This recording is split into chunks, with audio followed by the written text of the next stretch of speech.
Hey neighbor, welcome back to Beyond ARTV. My name is John, and I want to talk about Panic at the Disco, specifically Brendon Urie, their frontman, or if you just want to consider it a solo project, which it pretty much is at this point, then that's fine. I want to talk about some of the allegations that have been made against him, and also provide some defenses for a lot of the stuff that's out there floating around on the internet that is definitely misinformation and has been debunked, but is still being circulated because people are trying to frame their own narrative. We see this a lot in the age of cancel culture, but never did I ever think I would be on the side of the fence, going from back in like 2015, 2016 when I beefed with Brendon Urie over my problems I had with Panic at the Disco video. Mainly that was about the music at the time, in addition to somewhat of his ego too. But I really feel in the years since then, as Brendon has kind of distanced himself from social media, there's been a lot of growth there. I've seen a lot of growth in myself, and neither of us are the same person that we were 6-7 years ago, and that much is insanely clear. Right now, if you open up pretty much any social media other than YouTube or Reddit, if you even want to consider YouTube as social media, if you look at the comments elsewhere, they are very negative against Brendon specifically, as people are really wanting his career to be over, for him to be buried in the ground because of his behavior of the past. Is he racist,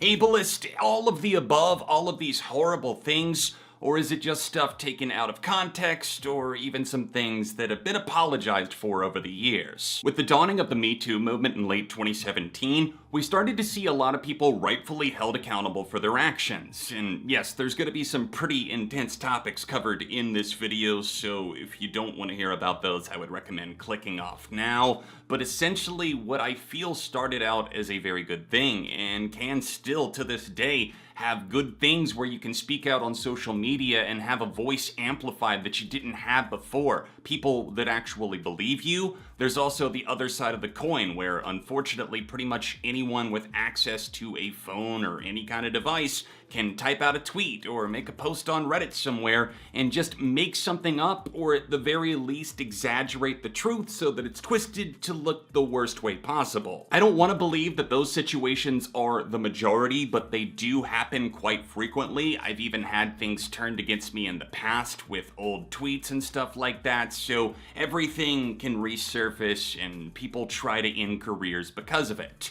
And right now, if you look at the vitriol that's being thrown towards Brendon Urie, a lot of it has to do with fans who have spread the narrative, or I should say ex-fans that have spread the narrative, that Brendon is homophobic, that he's sexist, that he fetishizes certain sexualities, that he forced himself on former band members, and a numerous other slew of things, including things that actually did happen, like him mouthing along to the N-word as he sung along to a song on Vine back in 2013. Was it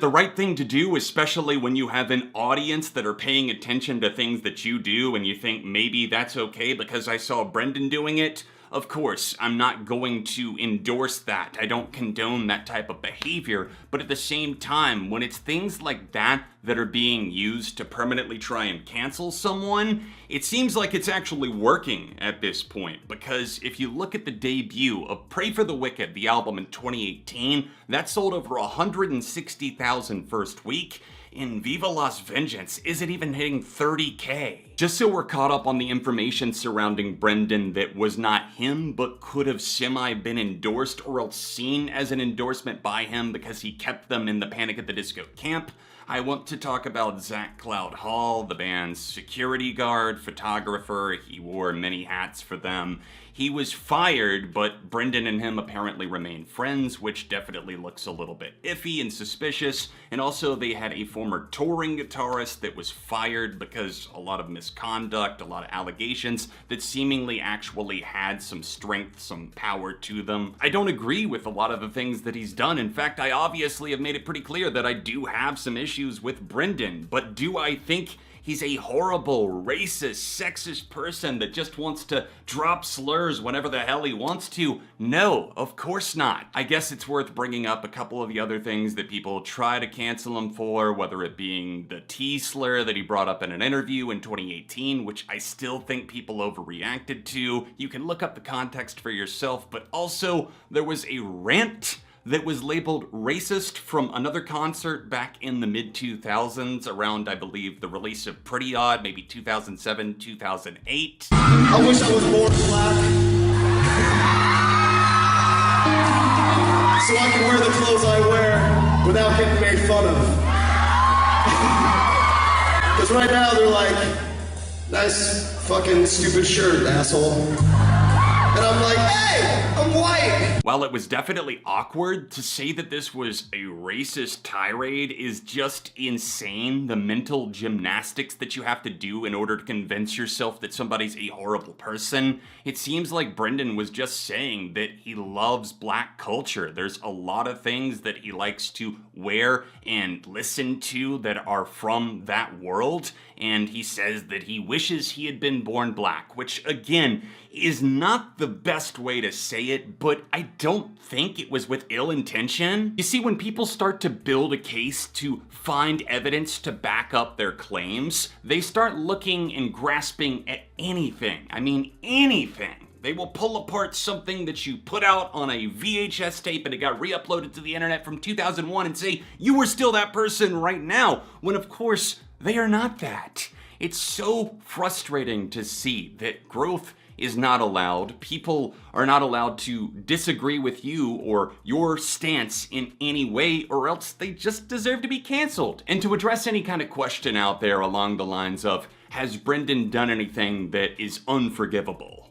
I don't really think so. I mean, people like to bring up things like, oh, he kissed Ryan Ross, his former bandmate, on the lips a few times, when I've looked into it and other members of the band at that time, like Spencer Smith, John Walker, have confirmed that a lot of what they did was stage gay, which I know, it doesn't sound like the best term, but they had little skits that they would do within their live performances, and it was kind of meant to be the antithesis of like your Motley Crues, the testosterone of the 80s and the 90s, and they were trying to be something different, and I appreciate that. I think it's just obviously overanalyzed now because things have progressed so much in 2 decades. More often than not, I think a lot of the things that people are looking at is just these awful, terrible things are him just trying to have fun, even if it's misguided.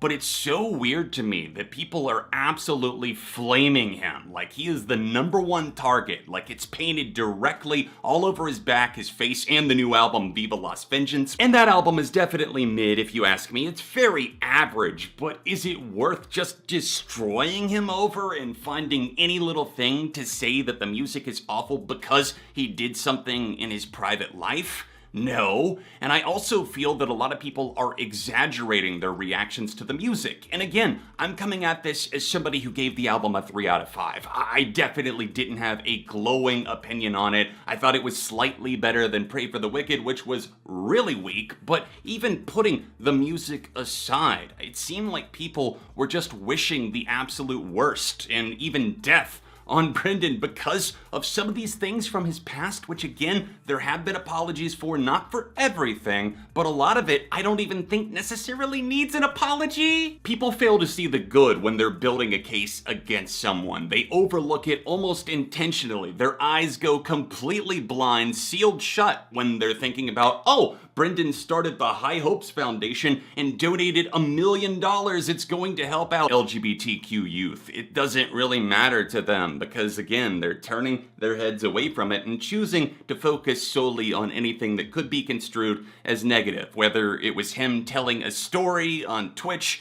and it gets overanalyzed and picked apart. I just feel like a lot of people tend to forget that Brendon has also been a victim at many times throughout his career, whether it be just fans not respecting his personal space, grabbing him at shows. He literally can't walk out into the crowd anymore because people were essentially molesting him, trying to tear him limb from limb and take off his jacket or whatever he was wearing. It was just really toxic behavior. In addition to his address getting leaked online, his accounts have been hacked in the past, accounts of family members from crazy fans like Brendon Urie Vines. I know the whole backstory with that account, but that's a story for a different video. Belittling and bullying attacking Brendon or else anybody in his family, going after people around him that haven't done anything wrong is definitely a red flag. It's something that I see is like people who are unable to contain themselves. They just want so badly for somebody to fail and they want it to be true. I'll shout out the Panic at the Disco subreddit because a lot of people there have done good investigative work debunking a lot of these false allegations. There's been people that have even come out and said, I made it up. I made up the allegation against Brendon because he's done things in the past that I think he deserves to be canceled for, and that is fucked. I was so taken back by the fan response to a lot of the songs, and again, I understand the tracks like Middle of a Breakup, they're not exactly blowing anybody's minds with how creative they are, but like, where was the hate for Pray for the Wicked when the lyrics were arguably even worse? I feel like it's definite living proof that if people were praising that album at the time, and now a lot of allegations and other unfortunate circumstances have happened with those surrounding Brendon, people having to get fired from the band, or Zach Cloud Hall, and that was a bad situation, another rabbit hole I suggest looking down right there. It's just an absolute mess, and I really don't know how to close this out. I'll ask you guys this, what do you think of Brendon Urie, honestly? Does it really matter? Do you just try to focus on the music if you're a Panic fan, whether a casual one, a huge one, or you've just heard a few songs in passing? Does he deserve to be canceled, and does he deserve this fall from grace that he's seen? Let me know in the comment section down below. This was my opinion along with some of the facts that I've spread in. I hope you enjoyed the video. If you do, then hit the like button and share it out, and I'll see you soon for more on Beyond ARTV.